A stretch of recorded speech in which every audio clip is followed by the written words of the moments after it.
কোন একটা যুদ্ধের কথা আমার মনে হলো এখন। সেই যুদ্ধটা ছিল হলো একটি কঠিন যুদ্ধ, যে যুদ্ধে রাসূল নিজে যেতে পারেননি মুনাফিকদের কারণে। মদিনার মুনাফিকরা তখন খুব সক্রিয় ছিল, ইহুদিদের সঙ্গে তাদের যোগসাজশ ছিল। রাসূল মদিনা থেকে বের হলেই তারা বড় ধরনের একটা ষড়যন্ত্র করে ফেলবে। রাসূল বললেন, আমি যুদ্ধে যেতে পারবো না। কারা কারা আছো সামনে যুদ্ধের ময়দানে যেতে হবে? কারা কারা আছো যাবে? 3000 সাহাবী একসঙ্গে সামনে দাঁড়ায় বললেন, ইয়া রাসূলুল্লাহ, আমরা আছি, আমরা যাব। আমার নবীজি খুশি হয়ে গেলেন। রাসূল বললেন, এই যুদ্ধ সাধারণ কোনো যুদ্ধ নয়, মুতার যুদ্ধ, রোমানদের বিরুদ্ধে যুদ্ধ করতে হবে। আমার নবীজি এই কথা বলেই বললেন, কে আছো? সব সামনে দাঁড়ায় গেছে। আমার নবীজি বললেন, এই কণ্ঠকে কি যুদ্ধে কিন্তু আমি যেতে পারছি না, কিন্তু আমি তোমাদেরকে সেনাপতি নিযুক্ত করে দিচ্ছি। এই কথা বলি নবীজি নাম ধরে ডাকতেনি, নবীজির চোখে পানি। নবীজি বলছেন, তোমাদের এই যুদ্ধের 1 নম্বর সেনাপতি আমি নিযুক্ত করলাম আমার পালক পুত্র যায়েদ। এই দিকে আসো। যে যায়েদের নাম কোরআনে আসছে, এই কোরআনে কোন সাহাবীর সরাসরি নাম নাই, অনেক নবীর নাম বাদ পড়েছে। অনেক সাহাবীর নাম, দামি দামি সাহাবীর নাম, সাইয়েদনা আবু বকরের নাম নাই, ওমরের নাম নাই, আলীর নাম নাই সরাসরি। কিন্তু এই কোরআনে শুধু একমাত্র একজন সাহাবীর নাম এসেছে, সেই সাহাবীর নাম হলো যায়েদ বিন হারিস। ফাকালা যায়েদুম মিনহা, আছে না? একজন সাহাবীর নাম আসছে। আমার নবীজি বললেন, ও আমার পালক পুত্র যায়েদ, তুমি হলে 1 নম্বরের সেনাপতি। নবীজি ঘোষণা দিচ্ছেন, আর চোখের পানি বেয়ে চোখের কোনা বেয়ে টপ টপ করে পানি পড়ছে। এরপরে বলছেন, আমার চাচাতো ভাই জাফর, তুমি হবে 2 নম্বরের সেনাপতি। সামনে চলে আসলেন। নাম্বার 3 হলো আব্দুল্লাহ বিন রাওহা, তুমি হলে 3 নম্বরের সেনাপতি। 3 জনকে দায়িত্ব দিয়ে সামনে দাঁড় করায় দিলেন। এরপরে রাসূল কাদা কাদা কণ্ঠে বলছেন, শোনো, এই 3 জন যদি শহীদ হয়ে যায়, তোমাদের মধ্য থেকে তোমরা ওই যুদ্ধের ময়দানে তোমরা একজন সেনাপতি নিযুক্ত করে নিবা। এই কথা বলার সঙ্গে সঙ্গে ওই 3 জন সেনাপতির আর বুঝতে দেরি হলো না যে আমরা 3 জনে শহীদ হয়ে যাব। কিন্তু তাদের চেহারায় হাসির ঝিলিক, কি সুন্দর করে তারা হাসি দিচ্ছিলেন। কিন্তু মুনাফিকরা পিছন দিক থেকে তাদের কানে কানে বলতেছে, ও 3 জন সেনাপতি, তোমরা যুদ্ধে যেও না, কারণ যুদ্ধের সেনাপতি হয় মূলত কয়জন? আসতে বলবেন না, কয়জন হয়? তোমরা 3 জনই কিন্তু যুদ্ধে গিয়ে মারা যাবে। কিন্তু জবাবি এই 3 সেনাপতির সঙ্গে সঙ্গে বলে ফেলেন মুনাফিকের দলেরা, শোনো, আমরা তো মরার জন্য জিহাদে যাচ্ছি, কারণ নাকের মধ্যে 3 জনই আমরা জান্নাতের সুঘ্রাণ পেয়ে গেছি। জোরে বলি সুবহানাল্লাহ। যুদ্ধের ডাক চলে এসেছে। আমার নবীজি বলছেন, যায়েদ, পরিবারের কাছ থেকে বিদায় নিয়ে আসো। হুজুর, আমি আর কোথায় যাব? আমার যাওয়ার কোনো পথ নাই।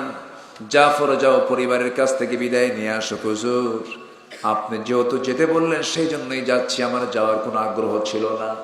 বাড়িতে চলে গেলেন। দরজার কাছে গিয়ে আস্তে করে নক করলেন, দরজা খুলে গেল। সন্তান, ছোট্ট ছোট্ট বাচ্চা 2টা আছে। 2 উরুতে রেখে সন্তান 2টাকে তিনি আদর করলেন, চুম্বন করলেন, সুন্দর করে মুস্কি মুস্কি হাসি মারলেন। সন্তানগুলোকে আদর করার পরপরই বলছেন, স্ত্রী, আমার সামনে এসে বসো। বউটাকে সামনে বসায়া দিয়া বউটাকে বলছে, আমার স্ত্রী, রাগ করো না, মন খারাপ করো না, যুদ্ধের ডাক আসছে, আমি যুদ্ধে যাচ্ছি, তুমি আমার জন্য দোয়া করো, আমি যেন মুতার যুদ্ধ থেকে আর ফিরে না আসি, আমি যেন মুতার যুদ্ধে শহীদ হয়ে যেন আল্লাহর জান্নাতে চলে যেতে পারি। বউটার চোখে পানি। বউটাকে দেখতে বলে, আমার স্বামী, আপনি যুদ্ধে যাবেন না কেন? অবশ্যই যুদ্ধে যাবেন। আমি আপনার জন্য দোয়া করে আপনি যুদ্ধে যান, যুদ্ধ করেন, কিন্তু আমি আপনার জন্য শহীদের দোয়া করব না, শাহাদাতের দোয়া করব না, কারণ আপনি যদি শহীদ হয়ে যান, এই কলিজার টুকরা, এই 2টা সন্তান তার এতিম হয়ে যাবে। আমি আপনার জন্য দোয়া করে যুদ্ধ করে আপনি গাজী হয়ে আমাদের মাঝে ফিরে আসুন। জাফর আবু তালিব সঙ্গে সঙ্গে আবেগ আপ্লুত হয়ে পড়লেন। কোষবদ্ধ তরবারি কোষমুক্ত করলেন। স্ত্রী হাতটা আস্তে করে টান মেরে ধরে স্ত্রীর হাতে তরবারির উল্টা দিক দিয়ে আঘাত করে বলছেন, আমার স্ত্রী, তোমার হাতে আমি কিসের আঘাত মেরেছি? তরবারের আঘাত মেরেছেন। হাত কাটছে নাকি? না কাটে নাই। কেন কাটলো না? উল্টা দিকে মেরেছেন, এই জন্য হাত কাটে নাই, সোজা মারলে কেটে যেত। এবার তিনি বলছেন, আমার স্ত্রী গো, তরবারের উল্টা দিকে আঘাত করলাম, এই জন্য তোমার হাত কাটলো না। যদি সোজা দিকে আঘাত করতাম হাত কেটে যেত। ঠিক তেমনি তুমি আজকে আমার জন্য যে দোয়াগুলো করতেছে, এই দোয়াগুলো সোজা নয়, এই দোয়াগুলো হলো উল্টা দোয়া। আমি মুতার যুদ্ধে গিয়ে শহীদ হয়ে যাব, তার বড় প্রমাণ আমি জাফর নাকের মধ্যে জান্নাতের ঘ্রাণ পেতেছি। আমি শহীদ হয়ে যাব, আমার জন্য দোয়া করো, আমি যেন শহীদ হয়ে আল্লাহর জান্নাতে চলে যেতে পারি। এই কথাগুলো বলেই তিনি ঘর থেকে বের হলেন। ছোট্ট ছোট্ট বাচ্চাগুলো কিতাবে আসছে পিছন দিক থেকে বারবার আব্বা আব্বা বলে ডাকে, কিন্তু একটাবার জাফর পিছনের দিকে ফিরে তাকান নাই, জান্নাতের দিকে দৌড় মেরেছেন। কিসের দিকে দৌড় মেরেছেন? দুনিয়ার প্রস্তুতি না আখিরাতের প্রস্তুতি? আখিরাতের প্রস্তুতি। আখিরাতের প্রস্তুতির জন্য আমার 15টা কাজ শিখে যাব, তার মধ্যে চলতেছে কয় নাম্বার? 2 নাম্বার। নাম্বার 1 হলো ঈমান, নাম্বার 1 কি? নাম্বার 2 হলো জিহাদ, নাম্বার 2 কি? জিহাদ। আরো আছে কয়টা বলেন? ওয়াজ কি একদিন দরকার না আরো দরকার? আমার বন্ধুগণ, আমার নবীজি করলেন, আমার নবীজির সেই প্রিয় সাহাবী বিদায় নিয়ে চলে আসলেন, যুদ্ধে ঝাঁপিয়ে পড়লেন। নাম্বার 3 সেনাপতি আব্দুল্লাহ বিন রাওহা। রাসূল বললেন, আব্দুল্লাহ যাও পরিবারের কাছ থেকে বিদায় নিয়ে আসো। এই সাহাবীর এমন একটা জীবনের সময়, সেই সময় দুপুরবেলা তিনি বিয়ে করেছেন। ইয়াং টকবকে যুবক, দুপুরবেলা বিয়ে, রাত্রেবেলা বাসর ঘর, সন্ধ্যার সময় তিনি বিদায় নেওয়ার জন্য গেছেন বাড়িতে। সবার কাছ থেকে বিদায় নিয়েছেন, কিন্তু নতুন অতিথি স্ত্রী ঘরের মধ্যে বসে আছে। ঘরের সামনে গিয়ে দরজার পিছন দিকের শিকলটা লাগায় দিলেন, বাইরের শিকলটা লাগায় দিলেন। শিকল লাগায় বলছেন, বউ আমার, আমি তোমার নতুন স্বামী, যাকে তুমি ভালো করে দেখো না এ পর্যন্ত। দরজার শিকল আমি বাইরে থেকে লাগায় দিয়েছি, তুমি টান দিলে দরজা খুলবে না, আমি ভিতরে ঢুকবো না। ভিতরে ঢুকলে দেরি হয়ে যাবে, আমাকে বিদায় দিয়ে দাও। একদিনের জন্য নয়, চিরদিনের জন্য তুমি আমার বিদায় দিয়ে দাও। বউটা কান্দার বলে, এমন স্বামী গ্রহণ করলাম যাকে একটাবার দেখলামও না। আল্লাহর কসম করে বলি, আমি আপনার সাথে কোনো প্রেম নিবেদন করব না, সময় ক্ষেপণ করব না। আপনি যুদ্ধে চলে যান, কিন্তু একটা বারের জন্য চোখের নজরটা একটাবার আমাকে দেখার সুযোগ দিয়ে দেন। একটাবার আমি আপনাকে তৃপ্তি ভরে দেখি, যেন হাসরের ময়দানে অসংখ্য লোকের মাঝ থেকে যেন আমি আপনাকে স্বামী হিসেবে চিনতে পারি। এই জন্য আমাকে একটাবার দেখার সুযোগ দিয়ে দেন। সঙ্গে সঙ্গে আব্দুল্লাহ বিন রাওহা বলছে, আমার স্ত্রী এমন সহিহ নিয়ত যদি তোমার হয়ে থাকে, তুমি আমাকে আখিরাতেও পেতে চাও, আমি যদি তোমার জীবনের শেষ স্বামী হয়ে থাকি, তোমার জীবনে যদি তুমি আর স্বামী কোনো গ্রহণ না করো, কিয়ামতের দিন হাসরের ময়দানে তোমার মাঝে আমার মাঝে পরিচয় করে দেবার দায়িত্ব আমার আল্লাহ নিজে নিয়ে নিবে। এই কথা বলে ভিতরে ঢুকলেন না, বাইরে থেকে বিদায় নিলেন। যুদ্ধের ময়দানে সব চলে গেলেন। যায়েদ বিন হারিস শহীদ হয়ে গেলেন, কালিমার ঝান্ডা জাফর বিন আবু তালেব হাতে নিয়েছেন, তিনিও শহীদ হয়ে গেলেন। কালিমার ঝান্ডা নিয়েছেন কয় নাম্বার সেনাপতি? 3 নাম্বার সেনাপতি।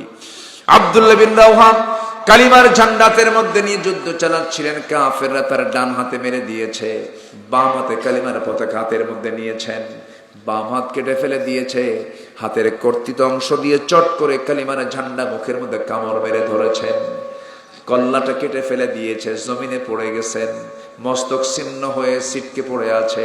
কিন্তু তিনি দুনিয়া থেকে বিদায় হয়েছেন, কিন্তু আল্লাহর কালিমার ঝান্ডা তিনি জমিনে ফেলতে দেন নাই। কামড় মেরে ধরেছিলেন। ওয়াজাহাদু বিআমওয়ালিহিম ওয়া আনফুসিহিম ফি সাবিলিল্লাহ। আল্লাহর রাস্তায় যারা মাল দিয়ে, জান দিয়ে যারা আল্লাহর রাস্তায় জিহাদ করবে, আল্লাহ রাব্বুল আলামিন বলছেন তারাই হলো সত্যবাদী। কি সত্যবাদীদের পরিচয় তিনি দিলেন। আব্দুল্লাহ বিন রাওহা দুনিয়া থেকে বিদায় নিয়েছেন। 4th নাম্বার সেনাপতি খালিদ বিন ওয়ালিদ, তিনি সেনাপতির দায়িত্ব গ্রহণ করলেন। কালিমার ঝান্ডা হাতে নাই। দূর থেকে লক্ষ্য করে দেখেন কে যেন কালিমার ঝান্ডা ধরে আছে। দৌড় মেরে গিয়ে দেখেন কেউ ধরে নাই। আব্দুল্লাহ বিন রাওহা দুনিয়া থেকে বিদায় নিয়েছেন, তার মুখের মধ্যে কালিমার ঝান্ডা তিনি কামড় মেরে ধরে আছেন। খালিদ বিন ওয়ালিদ করলেন কি? সঙ্গে সঙ্গে খালিদ বিন ওয়ালিদ করলেন কি? আব্দুল্লাহ বিন রাওহার মাথার কাছে এসে কালিমার ঝান্ডা তুলে দিচ্ছেন, কিন্তু এমন শক্ত করে কামড় মেরে ধরেছেন কালিমার ঝান্ডা মুখ থেকে বের হয় না। কানের মধ্যে মুখ ঢুকায় বলছে, ভাই আমার, আমি হলাম মুতার যুদ্ধের পরবর্তী 4th নাম্বার সেনাপতি। মুখটা ফাঁকা হয়ে গেল। কালিমার ঝান্ডা নিয়ে আবার যুদ্ধ শুরু করে দিলেন। কিতাবের মধ্যে আসছে 1,00,000 সৈন্যকে মোকাবেলা করার জন্য খালিদ বিন ওয়ালিদ মাত্র ছিল তারা 3,000। কয় হাজার বলেন? 1,00,000 অস্ত্র শস্ত্রে সজ্জিত রোমান বাহিনীকে পরাজিত করার জন্য 3,000 সাহাবী নিয়ে খালিদ বিন ওয়ালিদ যখন যুদ্ধ শুরু করে দিলেন, কিতাবের মধ্যে আসছে, ইতিহাসবেত্তারা বলছেন খালিদ বিন ওয়ালিদ সেই যুদ্ধে তিনি একাই শুধু একটা নয়, দুইটা নয়, 8টা তরবারি ভেঙে চুরমার করেছিলেন। মুসলমানদের বিজয় হয়েছিল সেই যুদ্ধে। এখন বলুন তো, মুসলমানরা 1,00,000 সৈন্যকে পরাজিত করে যে বিজয়টা এনেছিল, সেই বিজয়টা সংখ্যার কারণে হয়েছে, অস্ত্রের কারণে হয়েছে, না ঈমানের কারণে হয়েছে? আসতে বলবেন না কিসের কারণে হয়েছে বলেন? ঈমানের কারণে। এই জন্য ঈমান আনলে পরে ঈমানটা মজবুত হলে সব সফলতা দিয়ে দিবেন কে? আসতে বলে সব সফলতা দিয়ে দিবেন কে? আল্লাহ তাআলা দিয়ে দিবেন। আমার বন্ধুগণ, মুসলমানদের বিজয় হয়ে গেল।